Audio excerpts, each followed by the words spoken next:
Karen had been plotting her next move for weeks, whispering to Brent and Donut about how she could finally take my Lamborghini for herself. According to her warped logic, the HOA had some sort of authority over vehicles on my ranch, and she was determined to prove it by stealing the car while I was away. I was in the city, attending a conference, but my ranch's security system was far from dormant.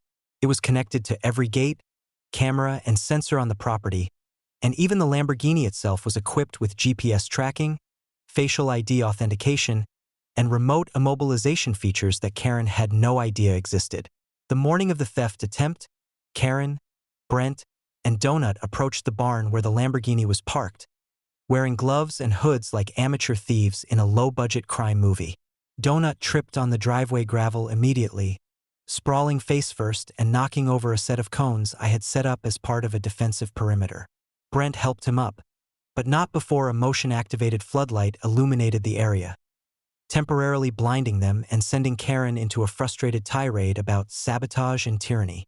Karen, determined, reached for the barn doors, which she thought she could open with her master key, completely unaware that the barn was reinforced with biometric locks and connected to my security system. As soon as she touched the handle, an alarm sounded, piercing, automated, and connected directly to the local sheriff's office. While the doors remained firmly closed, Brent panicked, trying to force entry, while Donut repeatedly pressed the wrong buttons on a keypad that did absolutely nothing. I, monitoring the situation in real time from my phone, smiled quietly and activated the next layer of defense: the Lamborghini's remote immobilization and internal lockdown. The engine instantly shut down, doors automatically locked, and the GPS tracker transmitted live coordinates to my private network. Karen screamed, jabbing at the door and demanding that Brent do something, while Brent frantically tried to open the car from the outside, pulling at the door handle in vain. Donut, in a panic, attempted to climb onto the car roof, only to trigger motion-sensitive sprinklers I had installed around the barn perimeter. Water shot up in high arcs, soaking everyone instantly and sending them slipping in the mud. Titan, my K9 guardian, had already been released via a remote command. Calm, alert, and utterly imposing, he circled the trio, growling low and warning them that any closer approach would be met with force. Karen tried to reason with him, waving her arms, shouting, and even attempting to use a whistle, but Titan was unmoved. Brent and Donut shrieked, slipping repeatedly, trying to avoid Titan while still failing miserably to open the barn or the car. At the same time, the sheriff's office, already alerted by the automated system, arrived on site. Officers arrived just in time to see Karen soaked, screaming, and flailing, Brent tripping over Donut, who was now half-crouched on the wet gravel, and Titan standing tall, perfectly guarding the Lamborghini.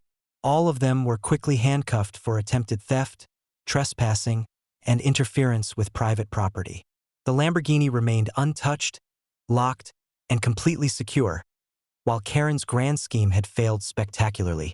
I remotely unlocked the barn after the scene had been cleared and drove the car out to inspect it myself, noting that every system had functioned flawlessly. From my porch, I could see Karen, Brent, and Donut being led away, drenched, humiliated, and furious, while the local neighborhood watched in awe as the story of their spectacular failure spread quickly through social media and local gossip. The lesson was clear. Any attempt by Karen or her followers to interfere with my property, my vehicles, or my authority would be met with precision, preparation, and overwhelming countermeasures, leaving them completely powerless, publicly humiliated, and eternally recorded as the most inept HOA trespassers in history. Titan barked once, softly, at my feet, tail wagging as if in agreement, and I knew that the Lamborghini, the ranch, and my family's property were safer than ever, completely untouchable, and that Karen's hubris had once again led to spectacular failure.